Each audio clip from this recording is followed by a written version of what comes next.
जब यीशु मुर्दों में से जिंदा हुआ, सबसे पहले उसने चेलों को जब वो मिला तो उसने कहा, लो पवित्र आत्मा लो। लेकिन उसने उन पे फूंका और उसके बाद कहा, तुम जिसके पाप क्षमा करो उनके क्षमा किए जाएंगे। आप जानते हैं नई वाचा की सबसे बड़ी आशीष यही है।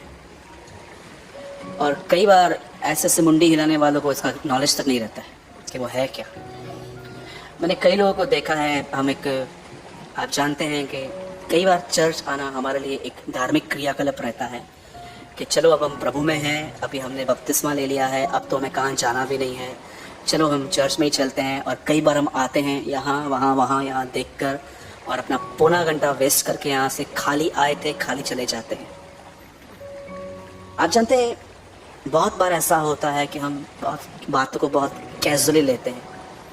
सोचो अगर आपका पेट भरा हुआ है और कोई आपके सामने अच्छी से अच्छी डिश रखे, क्या आप सिखाएंगे?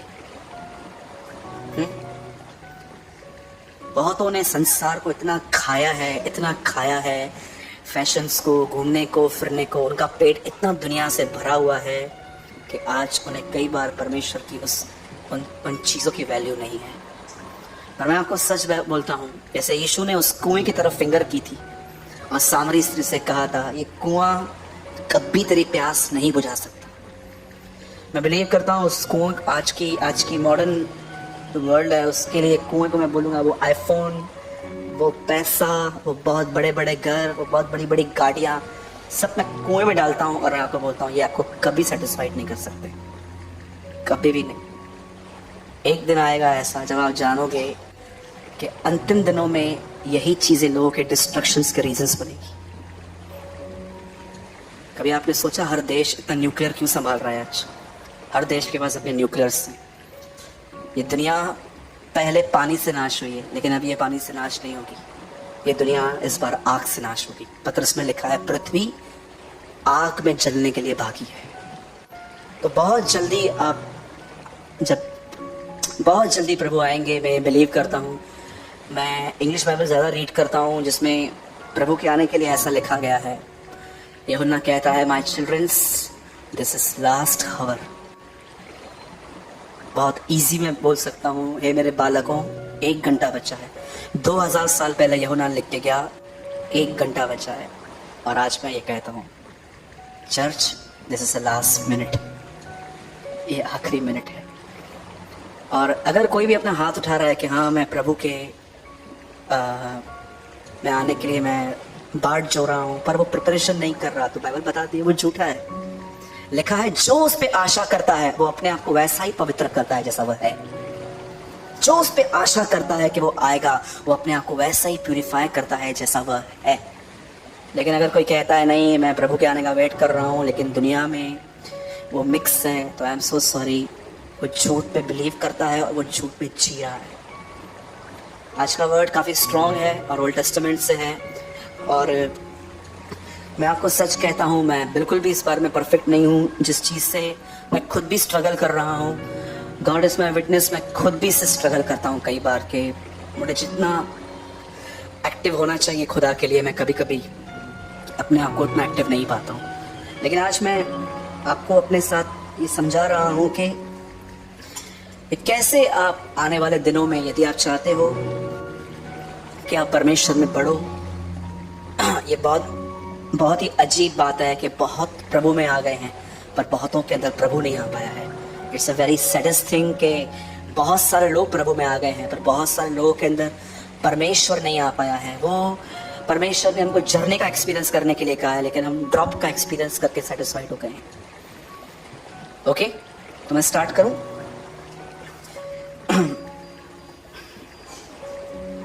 आइए, जिनके पास भी बाइबल है हम सब खोलेंगे इब्रानियों 10 अध्याय, चैप्टर 10 हिब्रू।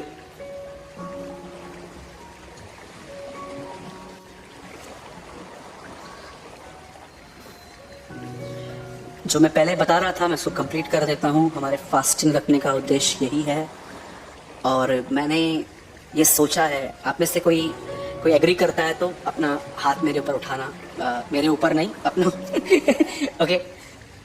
कितने लोग चाहते हैं कि हम मंथ में एक बार 3 दिन फास्टिंग प्रेयर रखें? वंस। ओके, जो इसाक की तरह खाने पीने से बहुत प्यार करते हैं वो नहीं उठा रहे। ओके, कोई और? चलो ठीक है। और ऐसा तो नहीं ना, मतलब आप बोलते हो फास्टिंग रखो ना, मैं नहीं रखूंगा। आप रखो ना, फिर क्या हुआ? आपने बोला रखिएगा, आप रखो, मैं आऊंगा ना वो प्रिविलेज उठाने के लिए। आपको मेरे साथ रुकना पड़ेगा ना, है ना? आप जानते हो बाइबल के इतिहास में एक बार जानवरों ने भी उपवास किया था। कितनों की बात जानते हैं? योना की पुस्तक में लिखा है, क्या मनुष्य, क्या बच्चा, क्या बूढ़ा, जानवरों तक ने उपवास किया था। जानवर उपवास कर रहा है, इंसान नहीं कर रहा। सोचो, उनको भी वो भी बचना चाहते हैं, लेकिन हम नहीं बचना चाहते। ठीक है, अभी मैं ज्यादा नहीं बोलना चाहता हूँ। ओके, मैं चाहता हूँ हम सब ओपन करेंगे इब्रानियों की पत्री 10वां अध्याय। स्टार्ट से हम बहुत बेसिक से जाएंगे, और मैं चाहता हूँ आप में से जितने भी लोग पीछे हैं, सब यहीं पर हैं? आप मेंटली यहीं पर है ना? पक्का? किसको भिंडी लेके आनी है? अभी लेकर आओ। किसको रिचार्ज करवाना है? किसके पैसे गुम हो गए? जाओ अभी ढूंढ के। मैं रिक्वेस्ट करता हूं, कई बार हम यहाँ पर रह के भी नहीं रहते हैं। प्लीज आज का वर्ड प्लीज अब अपने ऊपर से मत जाने दीजिए। It's very special word. लिखा है उस महान उद्धार से वो लोग कैसे बचेंगे। हम उद्धार कहते हैं, हिब्रू में लिखा है this is a great salvation. ये एक महान उद्धार है। उद्धार पापों से है, तो ये भी एक सिन है। अगर आज का वर्ड आपने समझा ना, आप अपने लाइफ में है ना बहुत सारी बातों से मेंटली और फिजिकली आजाद हो जाओगे। आमीन। 10:1 10 अध्याय उसका पहला वचन। क्योंकि ये वर्ड इतना डिफिकल्ट है समझना, क्योंकि ओल्ड टेस्टामेंट का है, काफी लोगों ने इसको पढ़ा नहीं होगा, इसलिए मैं कहता हूं ताकि आप जानो। मैं स्टोरी के तौर पे आपको एक्सप्लेन करूंगा। इंग्लिश में भी लगाइए। क्योंकि व्यवस्था जिसमें आने वाली अच्छी वस्तुओं का प्रतिबिंब है और उन असली स्वरूप नहीं, इसलिए एक ही प्रकार के बलिदानों के द्वारा जो प्रतिवर्ष अचूक चढ़ाए जाते थे, पास आने वालों को कदापि सिद्ध नहीं कर सकते। The law give us only unclear picture. ये क्या लिखा है? Of the good things coming in the future. अब मैं चाहता हूं आप में से जिनके पास बाइबल है, 3 गिनने के बाद आपको पढ़ना है, और अगर आपके पास बाइबल नहीं है तो आपको यहाँ पर हिंदी में जो लिखा गया है आपको वहां से पढ़ना है। और मैं विनती करता हूं, अगर आप पढ़ना जानते हैं तो प्लीज मुंह खोल के पढ़िए। यदि तू यीशु को प्रभु जानकर अंगीकार करे और विश्वास करे, निश्चय बचेगा। ये बहुत, क्योंकि व्यवस्था जिसमें आने वाली अच्छी वस्तुओं का प्रतिबिंब है पर उनका असली स्वरूप नहीं। अब सब ध्यान दीजिए, मेरे हाथ में एक बाइबल है, एंटायर बुक्स है इसके अंदर परमेश्वर के 66। पुराने नियम में 39 है और नए में 27 है। जो 39 बुक्स हैं उनको कहा जाता है पुरानी वाचा, और जो नए हैं 27 उन्हें कहते हैं नई वाचा। ये जो हम कहते हैं पुराना और नया नियम, ये इंसानों के द्वारा दिए गए शब्द हैं, पर बाइबल में नियम कहाँ भी नहीं पाया जाता है। बाइबल में बताया गया है पुराना और नया नियम नहीं, पुरानी और नई वाचा। अब सुनिए, इस पुराने नियम के अंदर जो भी होता था, ये पिक्चर था कि फ्यूचर में एक दिन रियलिटी में ऐसा होगा। यहां पर लिखा गया है the law give us only as unclear picture. इसका मतलब क्या है? पुराने नियम के अंदर जो भी आप पढ़ते हो वो फ्यूचर में होने वाली चीजें हैं।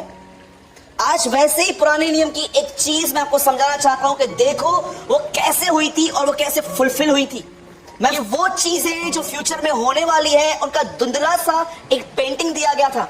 अब सुनिए, बाइबल ऐसा बताती है कि एक दिन आया जब परमेश्वर ने इब्राहिम को चुना। बोलो इब्राहिम। आप सब जानते हैं कि इब्राहिम से एक बेटा पैदा हुआ था, उसका नाम था इसहाक, और इसहाक से 2 बेटे पैदा हुए। मैं आपको जस्ट जीनियोलॉजी वंश बता रहा हूं। इसहाक से 2 बेटे पैदा हुए, एक का नाम एसाव और याकूब था। ठीक है, अब इसको भी छोड़ दो, अब यहां से स्टोरी स्टार्ट करते हैं। याकूब जो था ना, उसके 12 बेटे थे। बोलो 12 बेटे। और ये 12 बेटे जहां पर रहते थे ना, उनसे इतनी संतानें उत्पन्न हुई कि वो पूरा जो देश था ना इन लोगों से ही भर गया था। और उनको एक राजा ने गुलाम बना के रखा था। बोलो गुलाम। सब बोलिए गुलाम बना के रखा था। और एक समय आया जब परमेश्वर ने मूसा से कहा तू जा और इनको लेकर आ। और जब मूसा वहां पर गया, और मूसा वहां पर खड़े होके एक लाठी जो अधिकार को दर्शाती है। आप जानते हो जो वो देश था जहां पर वो लड़ने गया था, वो देश किन बातों पे बहुत फेमस है? जादू टोना इजिप्ट। जब मूसा वहां पर गया तो वहां पर जादू करने वाले आए जिन्होंने अपनी लकड़ी को सांप में बनाया। और क्या आप जानते हो, अकॉर्डिंग टू द बाइबल, जो भी लोग जादू टोना करते हैं वो सब नरक में जाएंगे, सब नरक जाएंगे।